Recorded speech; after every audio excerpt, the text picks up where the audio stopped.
नोंखौ सुबुंफ्रा मिनिदोंना बिसोरो मिनिबाय थाखागोन जाय समसिम नों माबा मोनसे मोजां खामानि मावनानै दिन्थिया। गोरोन्थिया बैसोरनि नङा जायफोरा नोंखौ मिनिदों। गोरोन्थिया नोंनिसो बैसोरनि बाथ्राखौनो नों सैथो होननानै साननानै लादों। जिउनि दावहाखौ जों हारसिङैनो जुजिनांगोन। रावनिबो बाथ्रा खोनासंनो नाङा। जेब्ला नों माबा मोनसे दावहायाव ओंखारगोन सुबुंफ्रा नोंखौ इनसाल्ट खालामनानै मिनिगोन।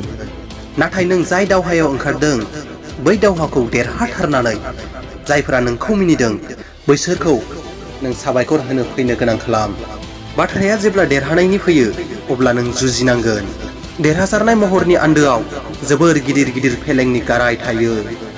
बै गारायनि सानाय आरो मानलुनायखौ नों सहायनो हानांगोन। माब्लाबाबो सोरनिबा गाननाय जोमनायखौ लानानै बिखौ इनसाल्ट खालामनो नाङा। मानोना मुलुगाव सुबुंफ्रा महरजों नङा रोंगौथिजोंसो सिनाय जायो। अलंबार नार्जारी बिथांनि चेनेलाव थांनानै नोंथांमोना बिथांनि चेनेलखौ साबस्क्राइब खालामनानै हैथां। बिथाङा जोबोर मोजां मोजां कन्टेन्ट लानानै फैयो। बिथांनि भिडिअनि लिंकखौ आं आंनि भिडिअनि डिसक्रिपसनाव होनानै दोनगोन। नोंथांमोना बिथांनि चेनेलाव थांनानै बिथांनि भिडिअफोरखौ खेबसे नायहैब्लानो जाबाय आरो भिडिअखौ नायनानै मोजां मोनोब्ला बिथांनि चेनेलखौ साबस्क्राइब खालामनानै फै। दिनैनि थाखाय एसेनोसै। गोजोन्थों, खुलुमबाय।